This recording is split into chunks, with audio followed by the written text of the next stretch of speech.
Kita tahu kan Gerald tuh siapa, dan dia pertama kali bilang, "Saya tuh nggak pernah kalah di final. Jadi kalau kita masuk final, kita nggak akan kalah," gitu. Wah, itu kan langsung pressure on you don't know Indonesia, sir. They know how to play football, tetapi mereka juga harus belajar bermain bola.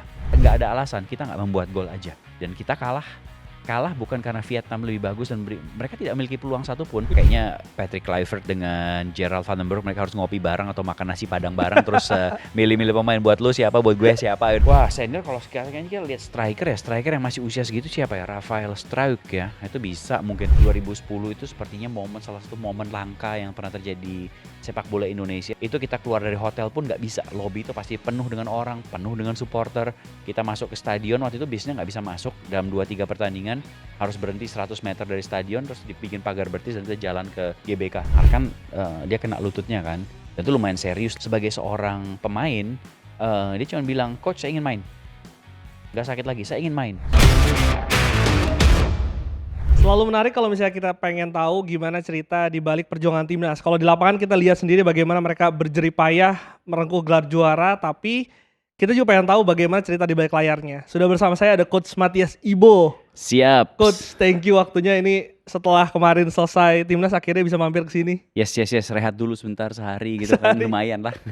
Thank you Coach udah No worries, meluangkan my waktu. pleasure. Terima kasih. Coach, sebetulnya saya pertama kali ngelihat Coach Matt itu ingat banget ikonik 2010 kita mungkin fisioterapi pertama udah gitu saya ingat banget Coach Mathias kan pakai sarung tangan terus Yeah. pakai baju buntung itu ikonik banget Coach. Beda ya. Beda banget ya. Yes, ya sebenarnya kan memang itu kan tampilan aja kan, senang aja memang pakai kutung dan sarung tangan. Waktu itu memang saya masih inget tuh dibahas mau pakai sarung tangan, tapi kan tujuannya memang higienik kan. Yes. Karena kan kita bekerja dengan pemain-pemain yang berkeringat di lapangan, jadi itu ada baiknya kita juga menjaga diri sendiri juga higienik juga dalam melakukan pemeriksaan atau melakukan sesuatu dan mereka itu nyaman aja jadinya. Karena Gitu. waktu itu masih jarang ada yang pakai sarung tangan gitu, jadi ikonik banget deh pokoknya kalau Ya itu Coach Mathias bagian tuh itu saya pasti- nggak tahu, cuman saya sempat inget tuh dibahas tuh mengenai penggunaan sarung tangan, bingung sendiri. Tapi kan ini kan normal tuh kalau untuk higienik kan lebih baik kita menggunakan sarung tangan gitu. Tapi it was a amazing year aja 2010 itu. Dan 10 tahun kemudian aku ketemu lagi Coach Matt di Paris. Yes. Waktu itu di rumah Garuda ya Coach ya? Di rumah Tapi Garuda. kita gak saling nyapa, aku agak gak enak. Ya nggak apa-apa sih. Tapi kita waktu itu Olimpiade kan. Jadi betul. Olimpiade. Seru ya Coach ya?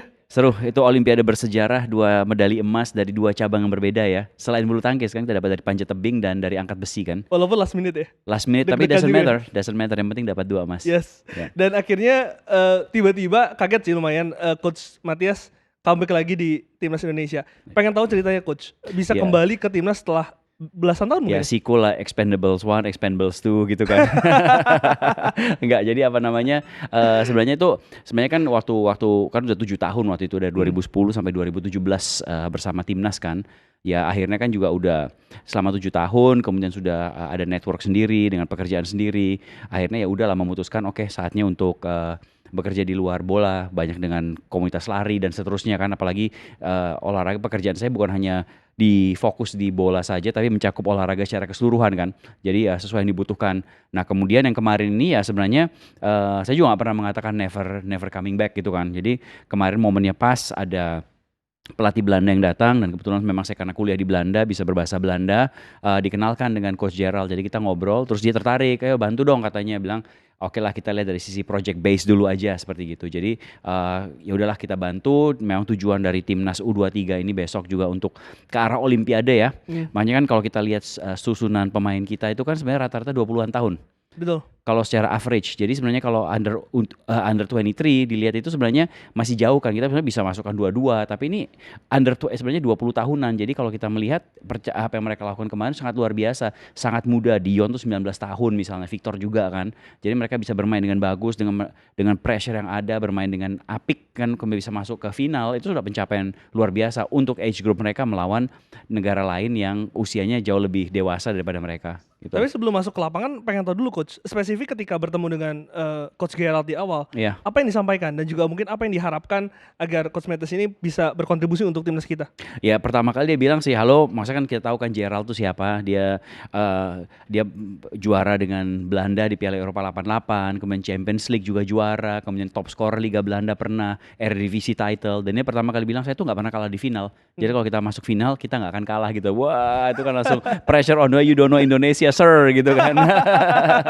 kita suka runner up gitu kan. Tapi enggak, kita pembicaraannya bagus, kita visi yang disampaikannya juga bukan hanya untuk jangka pendek tapi benar-benar untuk jangka panjang. Dan saya ingat salah satu hal yang dia katakan bahwa dia itu ingin memaksimalkan banyak sekali pemain lokal. Jadi ingin mencari talenta yang ada yang di Indonesia, tapi kan waktunya sangat sempit kemarin untuk mencari yang terbaik. Jadi kita masih mencari, menggodok terus. Yang kemarin itu sudah luar biasa, tapi pasti akan ada perubahan. Cuman visinya untuk ke depan itu bagus. Ini visi jangka pendeknya, jangka panjangnya nanti menuju ke Olimpiade sebenarnya ke arah sana. Coach Matt, tapi spesifik diajak itu sebagai fisioterapi, manajer performance atau sebagai translator nih? Karena saya lihat perannya banyak banget nih di timnas kemarin. Itu kayak multifunction gitu jadinya. Sebenarnya awalnya kan saya kan dari sejak 2010 memang saya bekerja sebagai fisioterapis. Tapi sejak sampai sekarang itu kan berkembang juga. Jadi saya memang dalam proses itu sudah mengambil tambahan studi di high performance coaching. Jadi itu strength conditioning, periodisasi, spesifik ke arah rehabilitasi tapi yang bersifat aktif. Jadi sebenarnya itu upgrade dari physical therapist. Walaupun keduanya itu itu dikerjakan bareng bisa. Nah waktu saya masuk, saya bilang dong kalau ada fisioterapi nggak ada masalah. Cuman lebih enak kalau misalnya ada fisioterapi yang lain. Jadi saya bisa bekerja lebih banyak misalnya dengan pelatih fisiknya atau membantu dari sisi kepelatihannya, dari sisi high performance coaching atau lebih ke arah sport science-nya kan.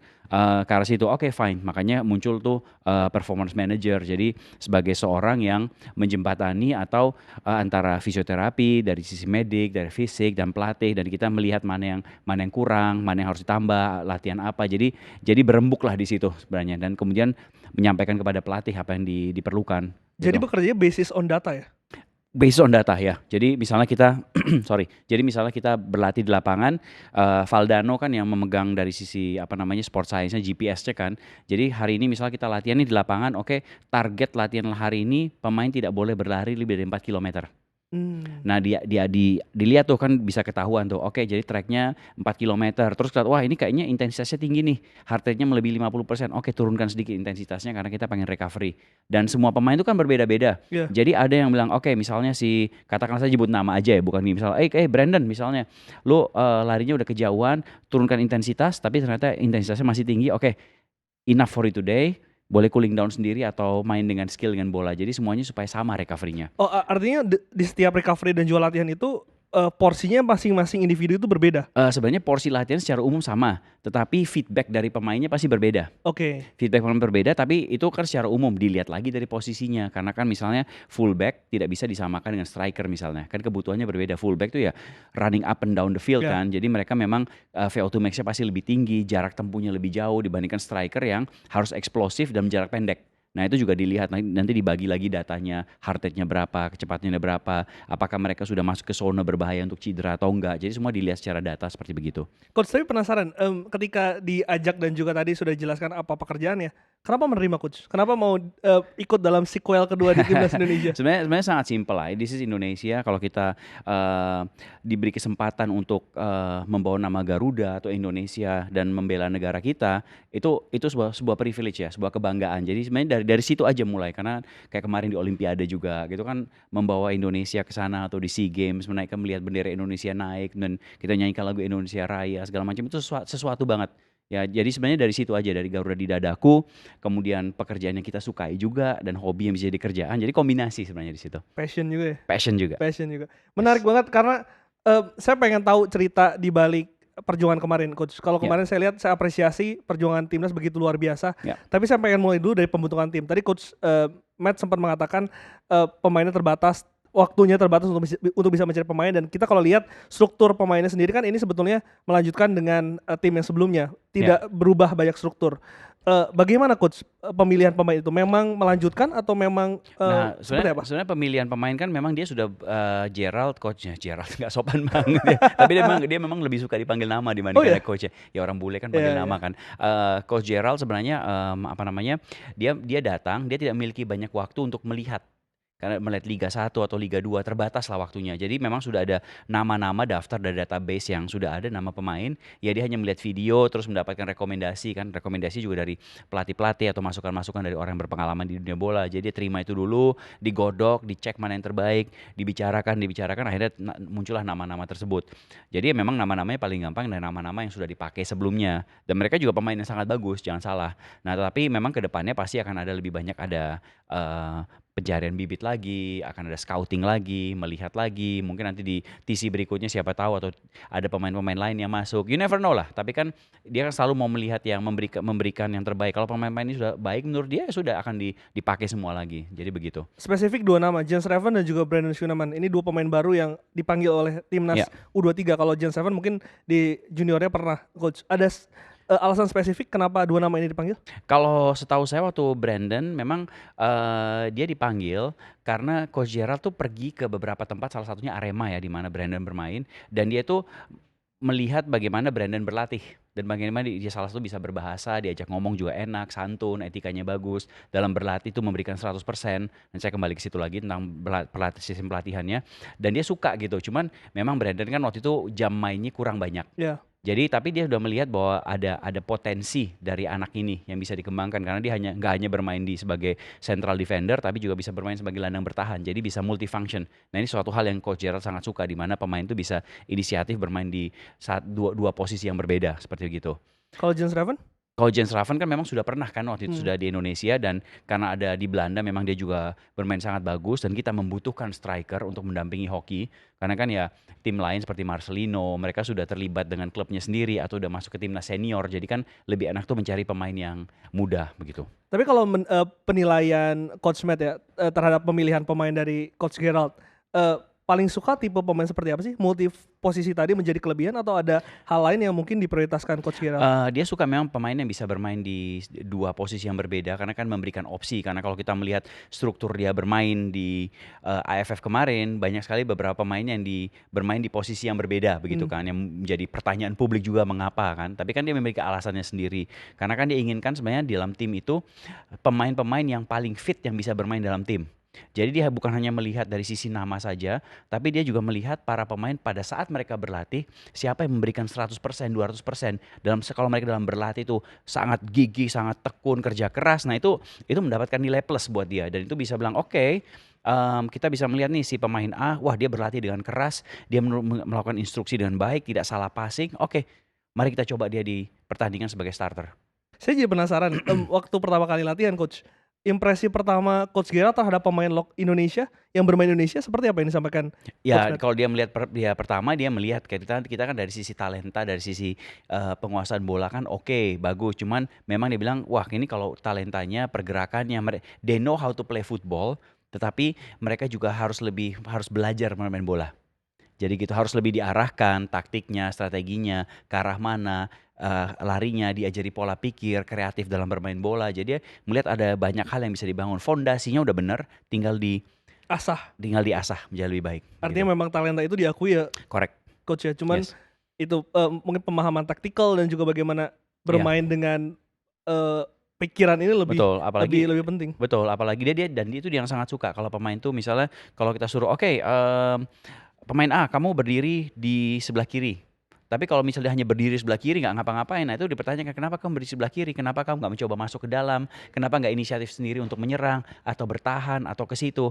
Nah itu kalau misalnya pemain itu suka bisa kadang-kadang inisiatif sendiri, berpikir kapan amannya maju, kapan harus mundur, kapan masuk, kapan nutupin temannya, kapan terima bola, kapan passing, kapan berdiri di antara lini pertahanan, kapan dribbling. Nah kalau pemain itu bisa melakukan itu buat Coach Gerald itu suatu hal yang bagus. Artinya pemain itu kreatif dalam bermain. Kami menanyakan pertanyaan yang sama Coach ketika waktu itu Coach Patrick masuk. Saya bertanya siapa pemain yang memberikan kesan baik ataupun memberikan kesan kepada Coach Patrick.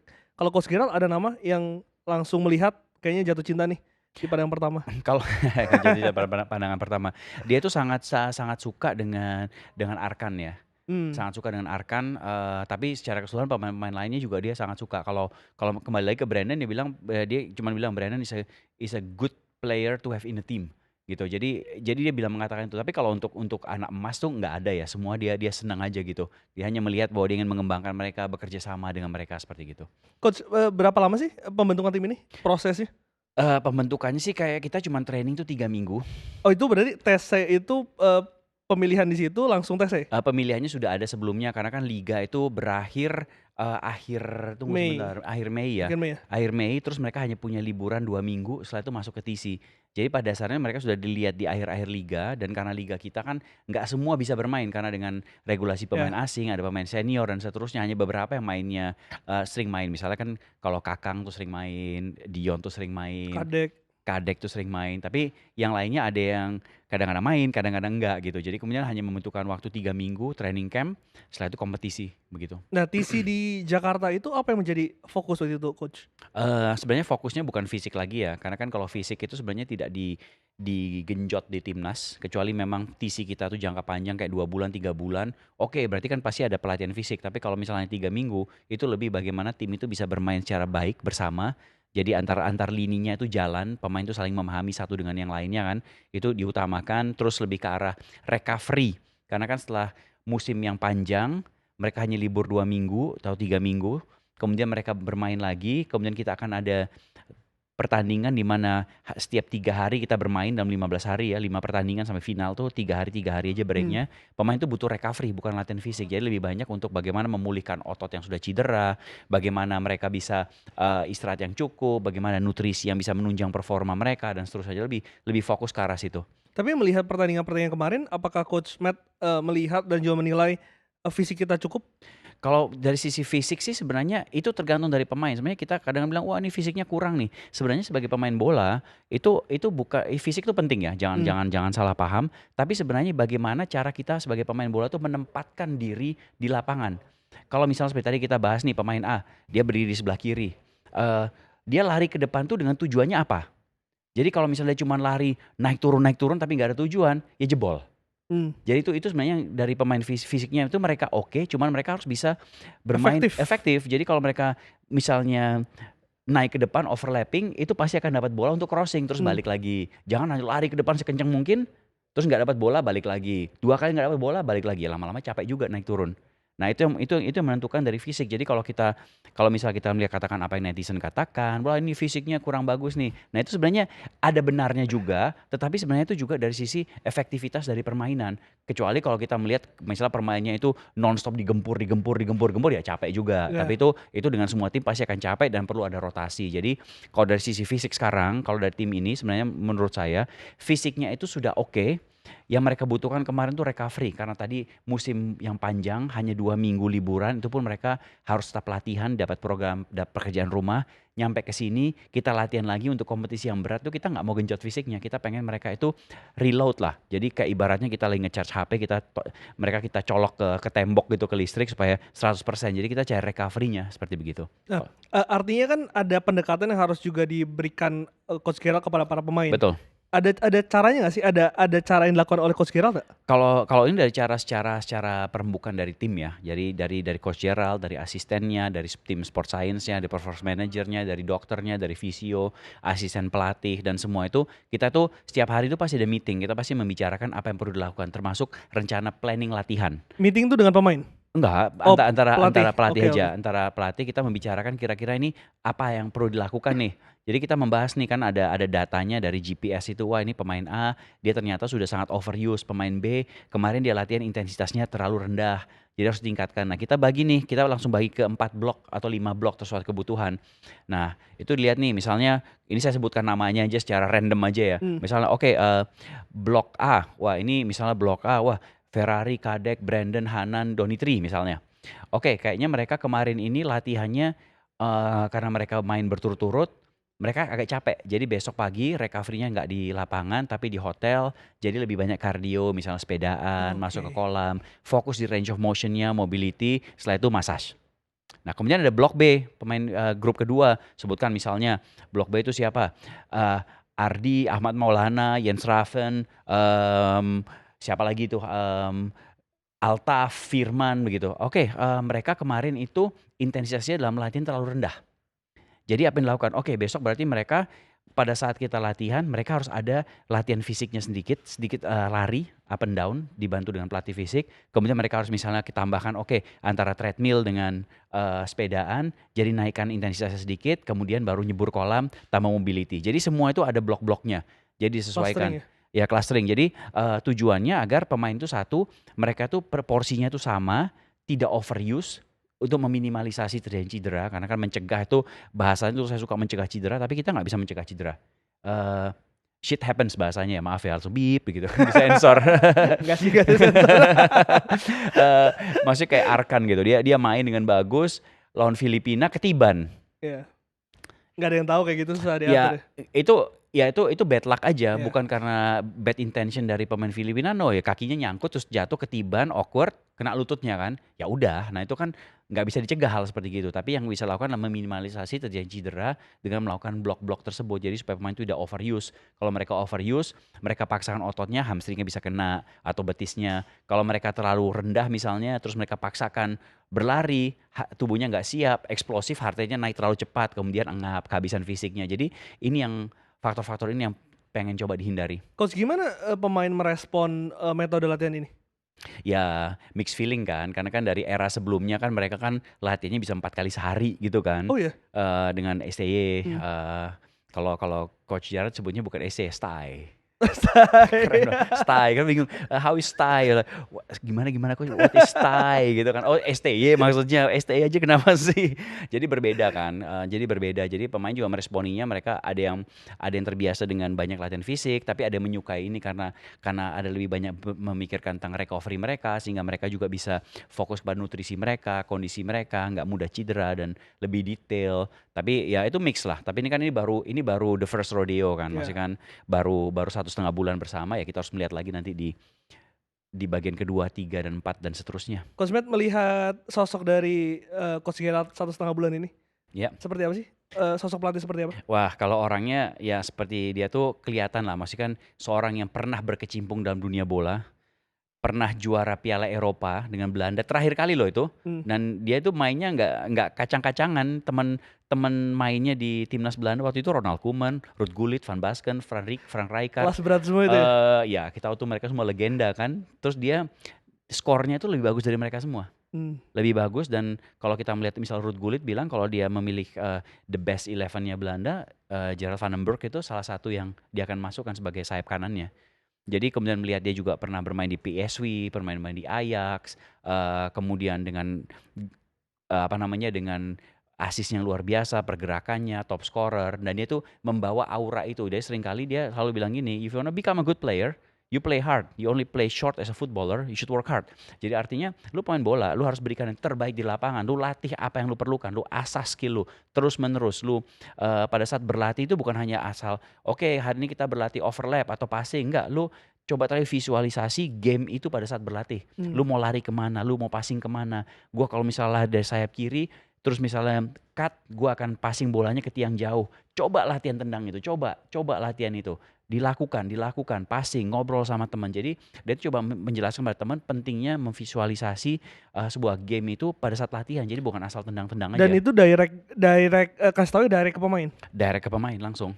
Dan itu seringkali dalam latihan dia stop latihan kita dan dia coach satu-satu pemainnya. You have to run this way. Terus ada pemain kehilangan bola langsung stop. Kenapa kamu kehilangan bola? Padahal kamu di sini punya 3 opsi, bisa ke sana, bisa ke kanan, bisa ke depan, bisa belakang. Lu pegang bolanya 2 sentuhan terlalu banyak. Oke, kita ulang lagi seperti gitu. Jadi pemain-pemain diarahkan untuk juga berpikir secara kritis. Dan itu menurut saya suatu hal yang bagus untuk pemain-pemain muda ini, karena mereka masih bisa berkembang ya. Pastinya akan berkembang kalau mereka dikasih feedback yang membangun, bukan dimarahin. Itu berbeda. Gak galak tapi? Galak, tapi galak yang membangun. Jadi itu harus dibedakan. Kalau galak, marah, terus maki-maki itu beda. Tapi ini marah, galak, tapi dikasih tahu mengapa.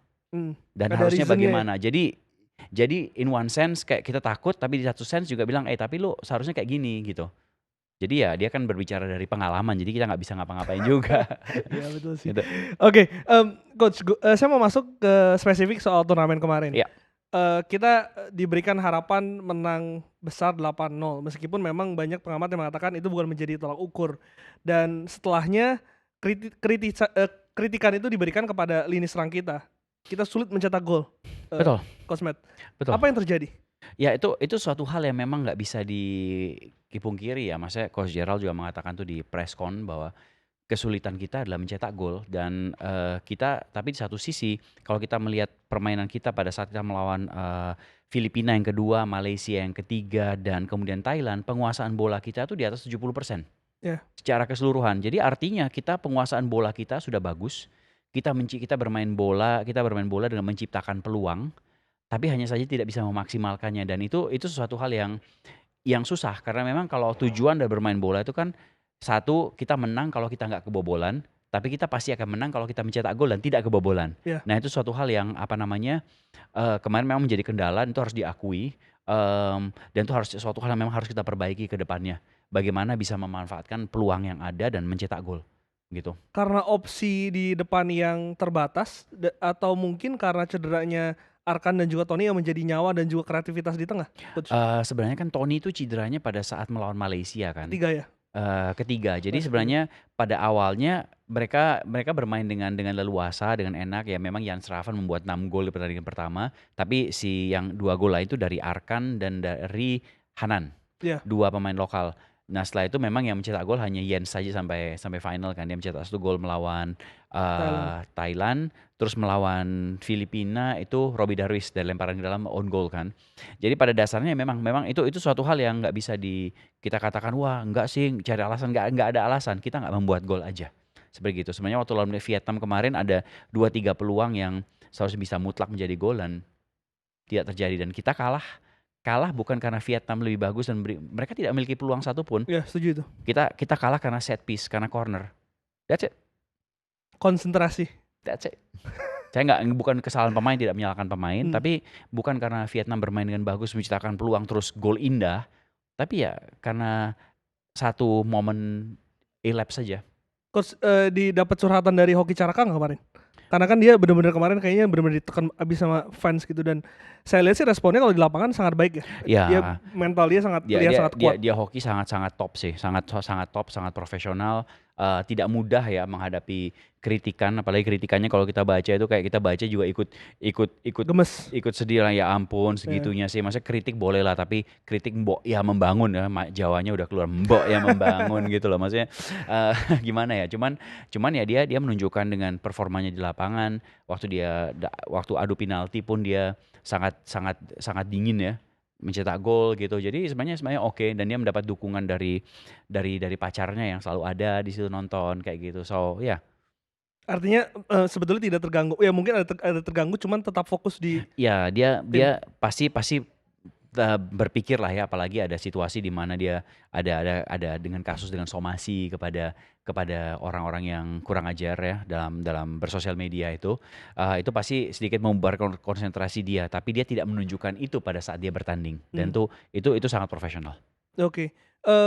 Walaupun kemarin kritikan diberikan kepada lini depan kita, cuman saya pribadi apresiasi lini pertahanan kita, Coach. Sangat kuat banget. Tadi Coach Matt mengatakan Vietnam saja nggak punya peluang, hanya satu gol itu yang satu peluang dan akhirnya dari set piece. Yes. Dari set piece, karena sebenarnya kalau kita melihat dari sisi taktikal bola, ketika ada tendangan corner itu chance-nya tuh 50% gol. Itu pasti 50% untuk both sides ya. Jadi itu bisa 50% yang dapat corner goal atau tiba-tiba ada counter attack yang cepat dan kebobolan, yaitu 50-50 begitu. Dan kita memang unlucky di situ dan kita kalah dari set piece. Apa yang membuat lini pertahanan kita begitu kuat, Coach? Pengalaman, jam terbang atau apa? Itu dari trainingnya ya. Karena training itu memang fokusnya di situ. Karena Coach Gerald selalu bilang gini, salah satu kunci untuk memenangkan pertandingan adalah tidak kebobolan. Jadi mau kita menang 1-0 atau menang 1 atau menang 8, selama kita nggak kebobolan kita menang. Itu di situ aja kan. Jadi memang banyak sekali di pada saat training kita melatih di pertahanan, pergerakan bola, bagaimana mereka bergerak bersama, saling berbicara, misalnya Kadek maju, Ferrari mundur, atau Kakang ke arah keluar, Kadek menutup, misalnya Brand maju ke depan, ada yang mundur ke belakang mengisi. Jadi lini yang di belakang itu tidak diizinkan untuk pernah kosong begitu. Jadi selalu ada yang nutupin di situ. Dan mereka selalu bergerak dekat dalam blok ya. Jadi fokus permainannya memang di situ ya, dan Betul. memang jarak antar pemain kemarin kelihatan banget kompak. Betul. Sangat kompak. Iya. Menarik, Coach, ketika melawan Thailand dan Arkan Vicky cedera kan sempat Hanan ditaruh di posisi Arkan ketika melawan Malaysia. Iya. Dan tidak begitu jalan kalau menurut saya. Dan akhirnya di semifinal Donitri di situ. Iya. Pengen tahu dong coach, kenapa alasannya Donitri yang dijadikan gelandang serang? Karena karena baik Hanan maupun Donitri mereka bisa bermain di dua posisi yang berbeda ya. Jadi sebenarnya oke untuk bermain di posisi itu bisa, mungkin bukan posisi utamanya tapi dia memiliki pengalaman di situ baik termasuk Dion pun. Dion tiba-tiba bermain sebagai back kanan, Iya. sebagai fullback, sementara dia kan lebih cocok di winger kan. Tapi dia memang pernah bermain di posisi itu. Jadi ya why not? Karena kita kan memang dengan tim sangat kurang karena cedera, jadi memang harus memanfaatkan pemain yang ada dan itulah keuntungan ketika pelatih memilih pemain yang bisa bermain di 2 atau 3 posisi yang Balik berbeda. lagi ke situ ya. Baiknya di situ kedapatnya, apalagi dalam bentuk turnamen sudah diantisipasi karena kan kalau kita membayangkan ya 5 pertandingan dalam 15 hari artinya hanya setiap 3 hari ada game itu lama-lama jebol, capek loh. Kalau kita bertanding di liga kan lebih panjang tuh 1 minggu rehat, lebih banyak istirahatnya, lebih bisa berecovery. Tapi ini kan dan bisa lebih tenang mainnya. Kalau turnamen kan it's about winning, apalagi sudah knockout phase, itu mau nggak mau harus 1000% karena opsinya cuma menang atau kalah, nggak ada seri. Gitu. Dan salah satu selain dari Donitri yang juga menjadi menarik kemarin ketika kita ketinggalan dari Thailand, 3 pemain dimasukkan, Ferrari, Buffon dan juga Brandon. Iya. Ini juga saya kan kebetulan kemarin bikin pre-match di pinggir lapangan kan, Iya. dan kita nonton langsung gitu. Iya. Ini keputusan yang menarik Coach Matt. Ketika di situ ada Detan, di situ ada pemain-pemain lebih yang menyerang di situ. Ini back yang diturunkan. Iya, nah kalau Ferrari kan kita tetap membutuhkan pertahanan. Walaupun ketinggalan, kita tetap harus memiliki pertahanan yang kokoh karena kalau kita dalam menyerang secara taktik kita pengen seri. Tetapi bahayanya kalau kita menyerang terus dengan high pressing, itu kalau ada satu bola aja lepas, serangan balik kita habis. Bola ditaruh di belakang lini pertahanan kita, udah itu bisa overload, bisa peluang untuk lawan, mereka bisa mencetak 2 gol. Nah kita membutuhkan salah satu pemain yang fresh di situ, mengantisipasi kalau terjadinya serangan balik, apalagi Thailand itu memiliki wingers yang cepat, wingers yang cepat, terus mereka memiliki striker yang cepat, jadi itu harus diantisipasi. Dan Ferrari itu juga memiliki heading yang bagus ya. Jadi kalau kita mendapatkan corner, set pieces dan seterusnya dia ada di situ. Sementara Brandon itu selain center back dia bisa bermain sebagai gelandang bertahan. Jadi taruh di waktu lawan Thailand pun dia taruh sebagai gelandang bertahan. Jadi di tengah untuk passing, buka ruang ke kanan, ke kiri dan seterusnya. Kalau Buffon ya dari kecepatannya, speednya.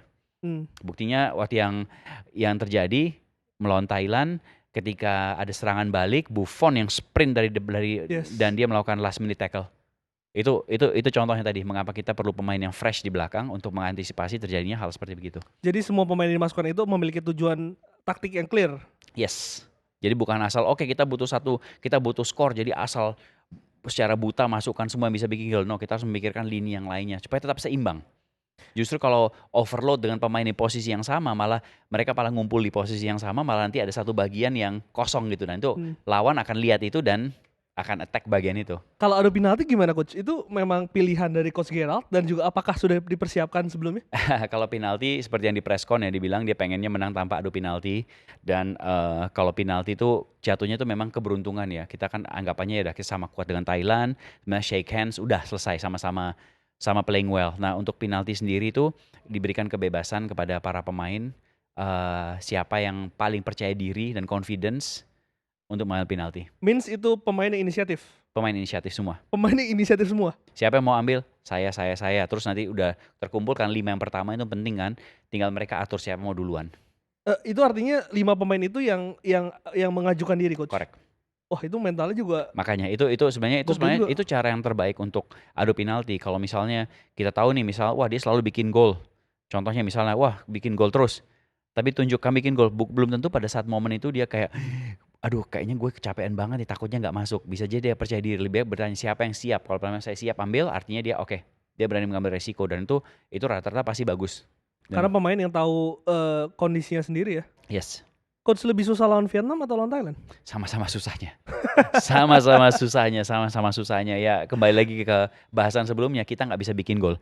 Kalau kita sebenarnya bisa memanfaatkan peluang yang ada dengan 70% possession itu, kita mungkin bisa bikin gol. Contohnya kita di 2 menit awal tuh udah ada 2 peluang lawan Vietnam di final. Yeah. Dan we didn't make it. You didn't score, you don't win. Taktik yang menarik yang kemarin juga diperlihatkan Coach Gerald di final adalah memakai 3 back, Coach. Ya. Ini kayaknya pertama kali menggunakan 3 back di partai final. Sebenarnya kalau melihat itu di pertandingan sebelumnya melawan Vietnam, kita juga menggunakan taktik yang sama karena Vietnam, mereka bermain dalam 2 blok ya. Vietnam atau Thailand?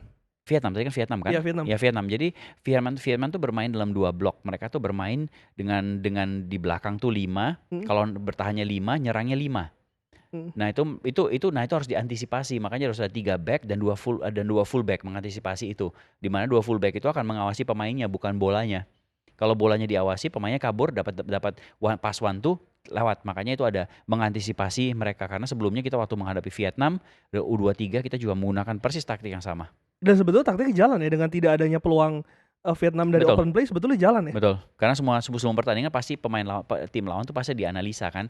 Kita lihat pertandingannya mereka polanya mereka menekan lewat daerah mana, pemain mana yang menjadi jangkar utamanya, serangannya itu dibangun oleh pemain mana yang berbahaya, semua diawasi dan itu kemudian yang kemudian di counter strategi.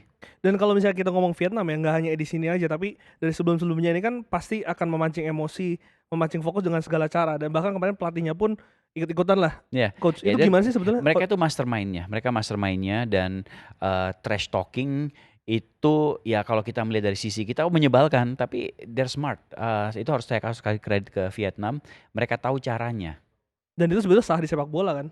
Ya gimana itu cara bukan meresponnya, kita pengen main dengan baik tapi mereka melakukannya dengan mencoba merusak mental kita dan dengan ulur waktu lah, tackle lah ya. Kalau kasar sangat saya tidak condone karena ada beberapa momen yang seharusnya VAR mengambil alih di mana ada elbow, ada bad tackle seperti itu dan tapi tidak terjadi. So itu pertanyaan kepada wasit ya, sebenarnya big question to the referee kenapa mereka tidak melihat di VAR itu.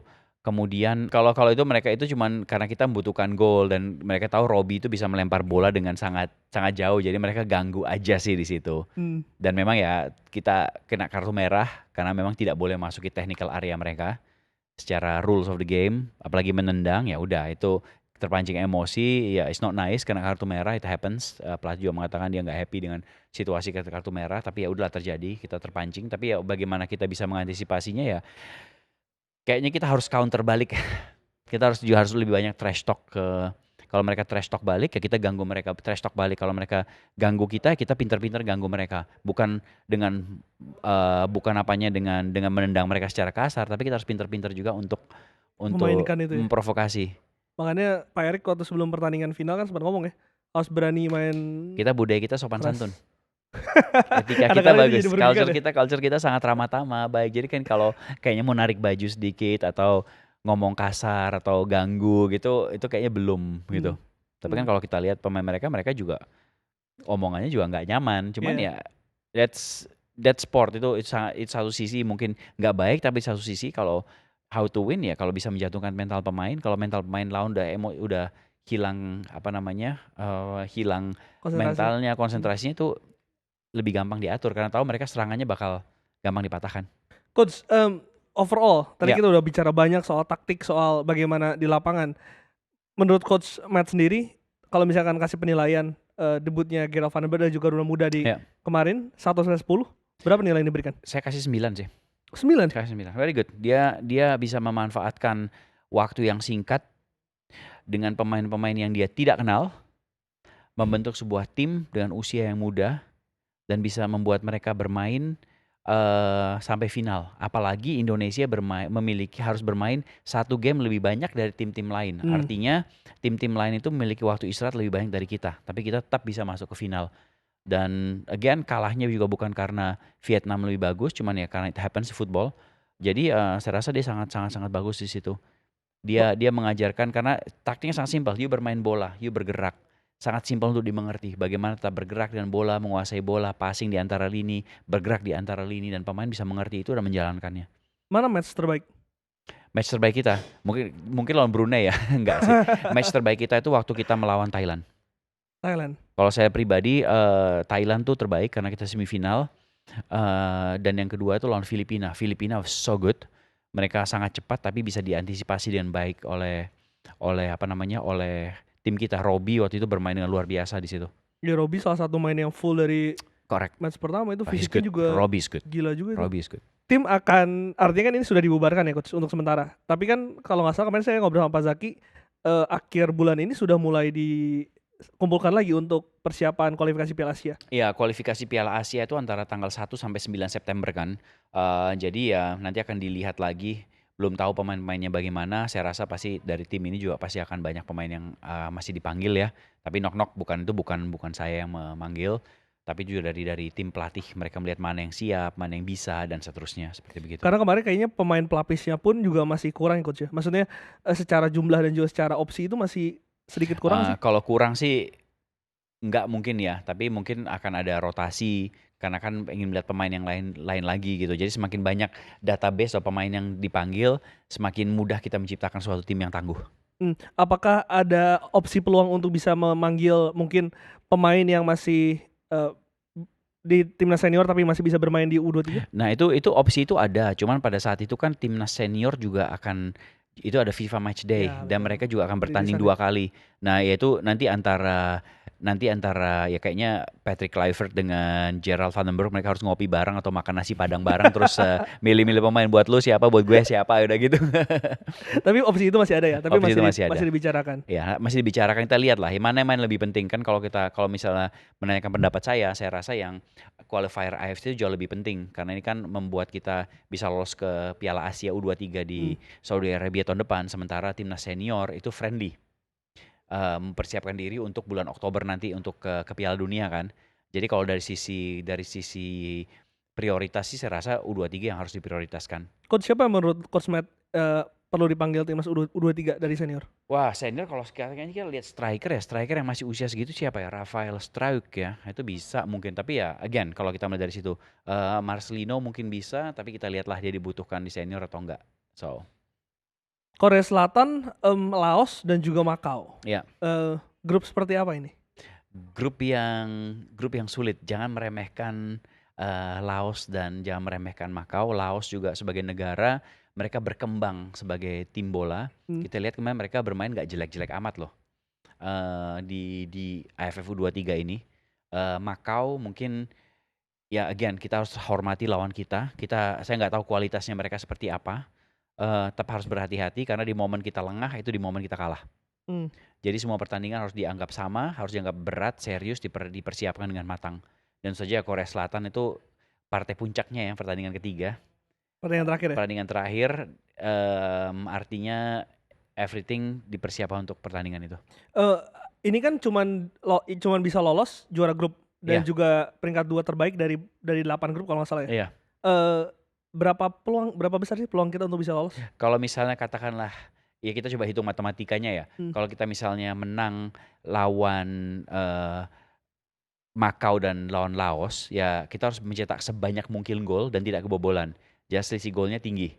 Dan kalau misalnya kita melawan Korea Selatan, katakanlah kita seri dengan mereka, tapi kalah selisih gol 1, ya peluang kita besar karena nilai kita bakal 7 untuk menjadi peringkat kedua terbaik begitu. Jadi ya kita harus mendapatkan nilai ya paling benar juara grup, paling benar menangkan semua pertandingan ya. Atau kita selisih gol kita lebih baik dari Korea Selatan seperti gitu. Tapi minimal Laos Makau itu nggak boleh hilang poin. Nggak boleh hilang poin dan kita nggak boleh kebobolan.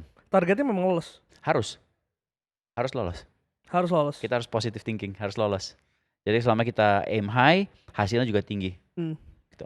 Oke, Coach, kita udah ngomongin banyak soal timnas U23. Saya pengen ngajak nostalgia. Aduh. Ini musiknya dong, musiknya. Musiknya nanti diedit gue masukin. Coach, nostalgia 2010 ya. Pernah di timnas, terus sekarang juga di timnas U23. Pengen tahu dulu dong apa perbedaannya sih Coach? Timnas senior dulu 2010 dan juga timnas di era sepak bola saat ini. 2010 media sosialnya hampir nggak ada ya, nggak ada sama sekali. Kita masih koran waktu itu ya? Masih koran, masih tabloid, masih infotainment. Waktu itu cuma ada apa? Twitter kalau nggak salah ya. Twitter doang ya, Twitter sama Path ya, bisa sama Facebook. Ya, tapi nggak terlalu banyak. Tapi entusiasmenya yang pasti supporter Indonesia kan kebanggaan kecintaan terhadap Garuda itu gede banget. Cuman 2010 itu sepertinya salah satu momen langka yang pernah terjadi di sepak bola Indonesia sejauh saya tahu ya, koreksi kalau saya salah di sini. Itu kita keluar dari hotel pun nggak bisa, lobi itu pasti penuh dengan orang, penuh dengan supporter, kemana-mana diikutin, kanan kiri, mau ke mall lah, mau jalan di luar lah, itu pemain-pemain hampir nggak bisa bergerak kan, entusiasmenya tinggi dan pada saat kita bermain di GBK, itu kayak Jakarta sepi gitu.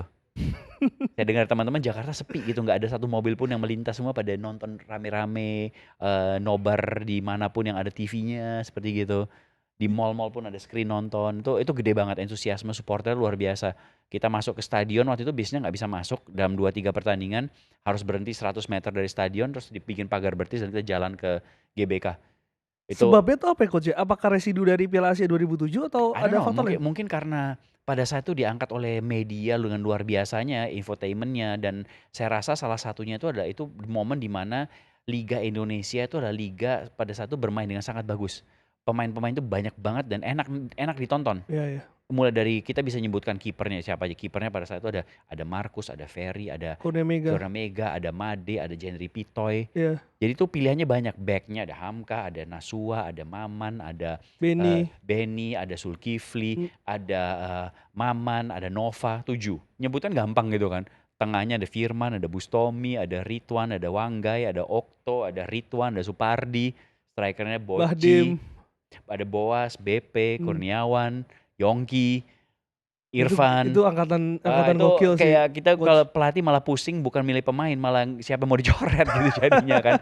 Jadi itu luar biasa dan itu pada satu liga itu pemain asingnya pun memang kelas atas semua bagus-bagus dan liganya bagus. Nah, karena itu kan karena liganya yang luar biasa enak ditonton pada saat itu Arema yang juara kan, penontonnya banyak, masyarakat tahu pemainnya begitu masuk ke timnas semua melihat ini momennya kita bisa juara AFF pada saat itu. Nah, sebelum ke sana Oke. dulu, kalau tadi bergabung dengan timnas U23 karena ketemu Coach Gerald, ini ketemu Coach Alfred Riedel waktu itu? Iya ketemu Diajak coach. langsung? Enggak, itu secara kebetulan, jalannya memang sudah begitu. Secara kebetulan? Iya, secara kebetulan. Jadi gini, ini rehat sedikit. Jadi pada saat itu saya sebenarnya udah 2010 itu udah bekerja dengan nyaman di Belanda, karena kan kuliah di sana, S1, S2 udah nyaman lah kerja di sana, maksudnya dengan profesi saya. Tapi pada saat itu saya pikir, wah mau pulang ke Indonesia nih musim dingin, jadi pulangnya nggak lama, izin cuti unpaid dengan bos saya bilang saya mau balik dulu 3 bulan, udah lama juga nggak ke Indonesia, pengen ketemu orang tua segala macam, ya pulang sini. Hmm. Nah kan sahabat saya itu kan Timo Scheunemann. Hmm. Nah di Malang waktu itu, nah kemudian kita ngobrol banyak bola, main bola bareng, seneng lah ketemu teman-teman kan. Nah pada saat itu Pak Imam, ketua BTN, dia datang ke Malang. Nah dia tuh ingin meminta Timo sebagai menjadi pelatih timnas U23 Oke, untuk SEA Games SEA waktu Games itu ya? pada saat itu. Jadi dia datang ke Malang membicarakan hal tersebut dan kemudian kan saya ada dengan Timo kan, ya udahlah ikut aja. Saya bilang itu kan acara lu, tapi ya saya baru tahu di Indonesia pokoknya lu teman ya ikut aja nggak apa-apa ya udah gitu kan, Nongkrong kayak aja masa minimal nggak ya? enak ikut nongkrong ikut makan gratis gitu ya. Jadi akhirnya ketemu Pak Imam, dia malah tertarik karena pada saat itu yang lagi sport science-nya itu lagi acuannya ke Milan Lab. Milan Lab? Milan Lab. Apa itu? Itu ya sport science yang pertama dengan periodisasi, dengan latihan dan tim-tim besar di sana itu banyak sekali melakukan latihan sesuai dengan itu. Hmm. Yaitu di Milan buat AC Milan, Inter Milan kan. Jadi luar biasa di situ. Nah, dia juga tertarik karena saya nyambung dengan percakapan itu kan. Nah, kemudian si Timo dipanggil ke Jakarta, dia bilang, "Ya, ikut aja lo ke Jakarta." Dia bilang, "Ya udahlah ikut aja." Ini juga liburan kan. Nah, pada saat ke Jakarta lagi wawancara, ketemu ya udah ikut aja nongkrong gitu. Ada Alfred Riedel. Ngobrol sama beliau, dia tahu profesi saya dan dia tidak mengenal orang, dia bilang, "Ya udahlah kamu masuk tim saya aja," dia bilang gitu. Jadi yang dapat jobnya saya, Timonya enggak. Timonya nggak ya? Timonya enggak. Waktu itu kan Coach RD kalau nggak salah yang megang SEA Coach Games. RD betul, karena pada saat itu Timo menolak karena dia mendapatkan job sebagai head coach-nya dari Persema Malang. Persema Malang ya? Dan karena itu di Malang, dia tinggal di Malang ya lebih milih Malang lah. Hmm. So makanya akhirnya dia di Persema, saya yang stay di Jakarta bersama Coach Alfred Riedel. Coach, tapi kan Coach Matt kan di Belanda kan unpaid leave kan? Yes, Itu ya diiyahkan langsung? saya harus balik ke sana ya explain bahwa memang kan mereka udah tahu bahwa saya pernah bilang kalau ada kesempatan untuk bekerja di Indonesia dan kerja itu kayak so good, nggak bisa ditolak atau wah it's very nice, Dan langsung maka saya ambil. timnas? Ya makanya saya bilang tadi jalannya sudah ke situ. Itu langsung diiyakan? Maksudnya, apakah itu pertama kali, eee, bela bekerja di sepak bola secara langsung? Oh enggak, kalau bekerja sepak bola udah, karena kan di Belanda karena dari sisi, profesi saya kan sport physio, jadi sudah Mmm, berhubungan dengan sepak bola, sudah berhubungan juga dengan olahraga lain, jadi bukan hal yang baru, tapi dengan timnas yes, itu pertama kali, gitu, pertama kali. ya. Dan itu apa momen yang paling diingat coach dari 2010? 2010, kita jadi runner up. Itu kayaknya memori semua orang 2010 tuh Ya. memang itu runner up yang paling diingat dan paling menyakitkan sih, coach. Iya, betul betul, itu apalagi kita udah di atas angin ya, kita udah yakin permainan kita terbaik ya, again momen di mana kita lapse ya kita kalah, udah kalah ya udahlah gitu loh. Dan karena Malaysia juga membuat 3 gol dan sulit dibalas di sini ya gitu. Tapi apa sih yang terjadi di Bukit Jalil waktu itu? Karena memang laser itu yang mengganggu pemain atau ada yang lain? Ya enggak juga sih, kayak rasa kita kita juga cuman kalah aja, penonton Malaysia juga sama fanatiknya seperti penonton Indonesia kok. Jadi ya dan mereka memanfaatkan peluang yang ada dan ya udah mereka menang seperti gitu. Kalau ada dulu kan itu kan ya kita ini sih, maksudnya banyak yang mengkritik, menghujat juga waktu itu, bahkan ada tuduhan-tuduhan. Gimana coach Matt, merespon itu? Kalau misalnya tuduhan-tuduhan gini, kalau kita menuduh oke bisa, tapi bisa dibuktikan nggak? Nah itu masalahnya di situ dan kita kita nggak tahu, saya melihatnya dari sudut pandang, bola, Mmm, saya melihat itu dari permainan, ya sudah kita kalah, tidak defend atau ada kesalahan di belakang, kita kemasukan. Di Jakarta di pertandingan pertama kita menang 5-1, di final di Jakarta kita hanya bisa menang 2-1, jadi nggak bisa mengulangi apa yang ada, Waktu itu gitu. paling dekat sama siapa coach di tim? Di Eee, era itu? lucunya Zulkifli. Zulkifli Syukur? Oh yang sekarang juga di timnas Yes, U23? Zulkifli lumayan kita sering ngobrol bareng di situ, Mmm. terus aja Irfan ya, karena memang tuh dia baru datang, saya bantu dia juga dari sisi bahasa, bahasa Belanda, terjemahin dan seterusnya, seperti gitu. Coach Eee, pengen pengen perbandingan dong coach dari sisi fisik, pemain timnas di era itu dengan di era sekarang. Apakah waktu itu kan kita tahu nih, ada istilah lah dari fans ini kalau misalkan menit 60, 70 pemain itu udah ngos-ngosan. Apakah itu masih terjadi di era sekarang coach? nah itu kembali ke yang tadi itu, ini dari sisi efektivitas kita bermain sebenarnya. Mmm, Kalau kita bisa bermain dengan baik, tahu kapan kita lari dan pinter-pinternya, itu aman secara fisik. Tapi kalau dari sisi fisik ya dulu juga mainnya tempo tinggi ya cepet-cepet habis 60-70. Kalau yang waktu AFF 2010 saya rasa fisik kita oke, sampai final tuh oke. Karena dari sisi rotasi pemainnya juga bagus, begitu. Apalagi Okto itu kayaknya nggak kehabisan energi tuh, lari naik turun gitu. Setiap kali dia mulai lari inget tuh penonton udah brem brem brem brem brem brem wush gitu. Gitu. Terus Firman juga passingnya, Zulkifli juga dengan VO2 max yang terbaik dari up and down kayak nggak ada habis-habisnya seperti gitu. Jadi ya kalau sekarang juga sebenarnya fisiknya oke, tapi again ini tergantung dari para pemainnya sendiri bagaimana mereka bisa pinter-pinternya menggunakan fisik mereka di lapangan. skema permainan apa yang cocok untuk fisik dan juga daya tahan tubuh pemain Indonesia? Sebenarnya dari sisi formasi Dari maksudnya? sisi formasi dan Kalau juga cara bermain? Kalau kita sebenarnya gini, kita kalau lihat fisik itu, nggak bisa dibandingkan antara lini apple to apple ya. Mmm, Karena kalau misalnya kiper, kalau buat saya sendiri saya nggak peduli dia fisiknya rendah fisiknya sedikit, yang perlu buat dia adalah mobility-nya, refleksnya, eksplosivitasnya, bisa menangkap bola dan semua itu jauh lebih penting daripada dia bisa bisa berlari nonstop 90 menit karena kiper kan cuma di situ. Sama mmm. dengan striker tuh nggak perlu misalnya dia harus bisa mampu berlari 10 kilometer dalam satu game, yang penting dia bisa melakukan misalnya 15 sampai 20 kali sprint dengan kecepatan tinggi lebih cepat dari pemain belakang, udah itu cukup buat dia. Sementara sisanya dia hanya bergerak antar lini, menahan bola, mencari bola, memposisikan dirinya. Nah, sementara kalau gelandang yes, itu perlu. Dia nggak perlu eksplosif, tapi dia perlu bisa memiliki endurance stamina yang tinggi. Jadi bisa dari box to box-nya itu easy gitu. Jadi tergantung dari posisinya kita harus melihat, nggak bisa dipukul sama rata semua. Artinya kalau skema permainan misalnya bola-bola lambung mengandalkan kecepatan itu nggak bisa diukur coach? Bisa, tapi itu tergantung dari bagaimana lawan kita bermain.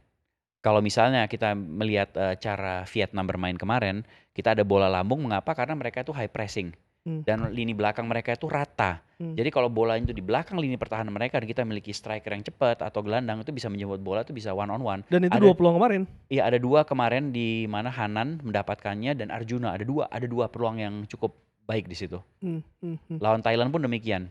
mmm. Jadi memang tergantung lawan ya. Dan tadi Coach Matt mengatakan kan kalau fisik pemain itu kan sebetulnya bukan ditempa di timnas tapi di klub. Betul sekali, Dan Coach Matt pernah di Padang dan juga pernah di Persema Malang. betul. Melihatnya gimana sih Coach?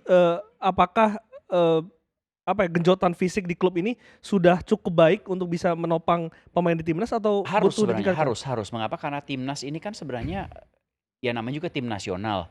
Kita bertanding dalam sebuah piala atau sebuah kejuaraan kan. Nah artinya ketika pemain itu dipanggil, mereka tuh udah siap secara fisik. Kalau pemain datang ke timnas cedera pasti dipulangkan. Mengapa? Karena kita kan di timnas tuh pengen yang terbaik, yang paling fit dan yang kuat dan siap ready buat bertanding. Apalagi kalau training campnya itu pendek, misal 2 atau 3 minggu. Jadi Mmm, fisiknya tuh udah di sana, nggak perlu lagi dibangun dari nol. Yang terjadi di timnas adalah we maintain atau kita menjaga fisiknya mereka, menjaga supaya mereka nggak overloaded atau overuse dengan training mereka, yang mungkin perlu ditempa 1, 2 itu kita naikkan. Nah sementara di klub, mereka itu bermain selama 10 bulan, satu musim. Nah di situ mereka harus bisa menghadapi pertandingan dari 1 minggu ke minggu yang lain. Nah itu fisiknya di situ udah ditempa supaya mereka bisa bermain setiap minggu selama 1 tahun, selama 10 bulan itu. Nah di situ kalau fisik mereka sudah bagus, masuk ke timnas itu akan sangat menunjang. Kecuali kalau memang seperti tadi, kita memiliki training camp misalnya seperti di era STY 3 sampai 4 bulan di luar negeri. Nah itu pasti ada latihan fisik tersendiri. Makanya waktu itu mereka bilang, wah fisiknya lebih bagus di sana. Iya tapi kan lu 3 sampai 4 bulan. mmm. Jangan dipukul rata dong dengan 3 minggu, itu berbeda konsep sama sekali, seperti begitu. Pertanyaan netizen, artinya kalau misalkan ada anggapan bahwa pemain diaspora ini memiliki fisik yang lebih kuat, itu karena memang di klubnya lebih dijaga dan juga Karena di dilatih? klubnya mereka melakukan latihan fisik dengan baik dan mereka siap buat 1 tahun. Karena itu kan tanggung jawab kan kan timnas kan tidak bertanding setiap minggu, Iya. tapi dari satu kejuaraan ke kejuaraan lain, terus satu event ke event lain. Jadi artinya mereka tuh siap di klub, begitu masuk ke timnas, mereka fisiknya sudah kuat, sudah nggak cedera, jadi tinggal dipadu bersama. Kan pasti nggak mungkin misalnya kita melihat nih, katakanlah, wah saya ingin memanggil pemain A, wah tapi dia di klubnya ini lagi udah cedera hamstring 2 minggu, pasti nggak akan dipanggil. Mmm. Karena kita nggak mau masukkan dia ke timnas, terus sibuk dengan ngerawat dia, kan nggak bisa dipakai juga di timnas. Jadi lebih baik memanggil pemain yang udah ready. Coach, ini, part terakhir, Ya, penasaran banget sama, Coach Matt. Bekerja di dunia sepak bola, ada kepikiran nggak sih jadi pemain? waktu college saya main bola sebagai amatur, tapi akhirnya lebih memilih akademik. Kenapa Coach? Karena memang suka belajar, suka atau apanya yang Karena Coach di Matt suka? zaman saya tuh profesi itu cuma 3 kan, waktu itu profesi cuma 3, menjadi dokter, menjadi pilot, menjadi astronot, udah, Mmm, atau lawyer. Nah sementara bola, waktu itu saya nggak tahu nih mau main di mana, walaupun di college ada, cuman saya sangat tertarik dengan pekerjaan sebagai physical therapist, karena di tim kami waktu di kampus juga ada fisionya, ada strength conditioning-nya, saya melihat wah ini seru banget nih, bisa bisa melakukan hobi yang disukai, tapi di satu sisi bisa melakukan pekerjaannya. Nah saya lebih tertarik kepada itu.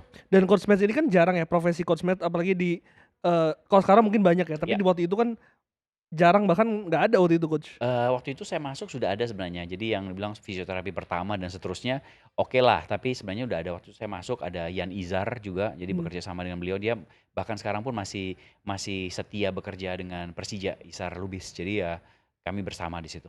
Sepanjang berkarir di Indonesia, apa sih Coach cedera yang paling banyak ditemui Coach Matt dari pemain Indonesia sendiri? Ototnya ketarik dan lebam. Itu kenapa tuh, ada alasannya nggak? Nggak tahu ya, mungkin mungkin kakinya masangnya terlalu tinggi kali. Banyak tuh bisa ngelihat, kayak saya juga bingung, pul sepatu kok bisa di atasnya lutut tuh gimana caranya, di sini biru gitu. Mmm. Terus nggak ada apa-apa, tapi ya itu paling menyebalkan, cedera yang paling menyebalkan buat saya itu adalah contusion, bruising, kakinya biru karena nggak bisa diapa-apain. Tapi itu berarti kan artinya karena permainan di lapangan? Benturan benturan dengan pemain lawan atau misalnya dia jatuh karena lapangannya kebetulan nggak rata atau ada lobangnya atau ada pakunya dan seterusnya. Ada pakunya ya? Ada pakunya, kan kadang-kadang dibuat konser kan, pada zaman itu kan konser papan kan pakai paku. Oke. Jadi pas lagi di lapangan tuh ketemu paku sepanjang ini kan kayak, ada pemain sliding tackle tuh asik tuh bisa masuk di bawah kulit tuh. Aduh, mikir aja ngilu. Serem Tapi ya? kalau misalkan, pemain itu bisa mengantisipasi nggak sih, untuk bisa menjaga fisiknya agar tidak cedera gitu? Tentu saja bisa, tentu saja bisa, sekarang mungkin lebih lebih mudah dibandingkan dulu. Pada saat dulu tuh masih ada 2 versi di mana banyak yang tidak percaya bahwa latihan di gym atau strength training itu bagus buat pemain karena membuat otot menjadi berat. Tapi kan itu konsep itu kan hanya mitos, nggak bener. Tergantung latihanmu tuh di gym tuh bagaimana. Otot tuh mau dijadikan seperti bodybuilder, seperti Mas Ade Ray bisa. Tapi kalau otot tuh mau dijadikan lean dan kuat dan secara fungsi itu bisa menjadi cepat, kokoh, agile, itu juga bisa. Jadi tergantung, pada saat itu masih banyak perdebatan. Tapi sekarang kan dengan adanya sosial media, dengan adanya semakin riset semakin banyak trainer, semakin banyak coaches yang mengajarkan tersebut, jadi shifting ke situ. Jadi juga di Timnas U23 ini ada beberapa pemain yang kalau misalnya pagi hari kan kita kan sarapan jam 9. Kalau saya ke gym jam 7 itu ada 2-3 pemain pasti di situ rajin, setiap harinya ada mobility sendiri, Siapa, Coach? training sendiri. Jangan sebut namanya sebut nama. Jangan sebut namanya. Tapi itu ada. jadi inspirasi ya? Tapi saya melihat mereka bilang, ini good loh, iya coach, katanya mereka kita harus melakukan ini supaya tetap bugar gitu. Itu bagus, tuh mindset yang sangat bagus. Oke. Coach, ini pertanyaan terakhir. Ada nggak sih pengalaman yang bisa di-sharing soal cedera pemain di timnas di kita lah gitu, yang mungkin dari proses penyembuhannya, recovery-nya, yang mungkin bisa inspirasi agar bisa menjaga pemain-pemain lain bisa menjaga kondisinya? Ini tanpa ilmu-ilmu ya. Tanpa ilmu. Sebenarnya kalau kita membicarakan masalah cedera ya, kayak misalnya kemarin Arkan gitu ya. Arkan dia kena lututnya kan, dan itu lumayan serius lah kalau kita melihat dari sisi MRI-nya, cederanya itu lumayan serius. Tapi dari hasil pemeriksaan berikutnya baik dari ortopedis, sport dokter itu memiliki pendapat yang berbeda. Dia bisa, dan dia sebagai seorang pemain, dia cuma bilang, coach saya ingin main. Gak sakit lagi, saya ingin main. Dia keinginannya tuh gede banget, dan dia masuk ke gym pagi hari, siang hari, dia bekerja dan keras, dia merawat, dia kasih es, nggak aneh-aneh, dia kasih ultrasound di situnya, dia ototnya yang pegel, dia massage, bukan di bagian lukanya ya. Jadi dia terus-menerus melakukan rehabilitasi, melakukan latihan ringan untuk menunjang lututnya. Jadi dia bekerja keras, akhirnya di final kan dia main juga. Dan itu suatu hal yang memang saya rasa patut ditiru oleh pemain-pemain lain, bahwa cedera itu bukan sesuatu hal yang negatif, tapi cedera itu harus dijadikan sebagai feedback bahwa tubuh kita itu perlu di training atau dilatih lebih kuat lagi. Karena cedera itu ya seperti yang dialami itu menunjukkan bahwa tubuhnya itu masih memiliki kelemahan, dan kelemahan ini harus diperbaiki, dan kalau kelemahan itu diperbaiki akan menjadi jauh lebih kuat. Saya kasih contoh sebagai terakhir, ya maksudnya secara umum aja karena pertanyaannya. Banyak sekali pemain bola sering mengalami tight hamstring atau tight betis. Wah, hamstring gue tight banget nih, di stretch. Terus apakah stretch solution? Bukan. Tight hamstring, tight muscle itu equal dengan weak muscle. Artinya otot yang sering kali tegang itu bukan berarti karena perlu di stretching, itu otot itu biasanya menjadi lemah dan perlu dilatih. Mengapa dia tegang? Karena ketika tubuh itu bergerak, otot itu harus bekerja ekstra untuk menggerakkan bagian tubuh tersebut. Jadi artinya kalau dia tidak kuat, dia akan mengeras 2 kali porsinya lebih, dia kerja 2 kali lebih keras, ototnya menegang. Itu kenapa harus dilatih di gym? Ya, makanya mengapa perlunya strength training di situ. Jadi contohnya sekarang ya bisa dikatakan pemain-pemain yang sering kali mengalami tight muscle, dan itu boleh lah ya, bisa terjadi. Tapi kalau secara terus-menerus keluhannya tight muscle, mungkin saatnya benar-benar otot tuh dilatih strength, ditambah kekuatannya, bukan size-nya atau besarnya atau volumenya, tapi otot itu dikuatkan. Dan Coach Matt sering membagikan ini di sosial medianya kan ya? Ya. Jadi bisa mampir ke Instagramnya Coach Matt, karena semalam saya scroll, wah ini luar biasa nih edukasinya untuk pemain-pemain dan juga teman-teman yang mau jadi atlet, bisa pantengin Instagramnya Coach Matthew. Yes. Coach Matthew Sibo, terima kasih banyak sudah join. Kita ngomong panjang lebar ini, tapi seru banget Coach ceritanya. Semoga bermanfaat untuk teman-teman di Liputan Sport. Kalau kalian punya siapa lagi tamu yang pengen diundang, tulis di kolom komentar, dan juga gimana pendapat kalian soal perjuangan timnas Indonesia di pertandingan kemarin, dan juga harapan kalian di kualifikasi Piala Asia, bisa tulis di kolom komentar. Untuk sekarang saya pamit, saya Glenn Joshua dan juga Coach Matthew Sibo. Thank you so much. Bye bye. Thank you.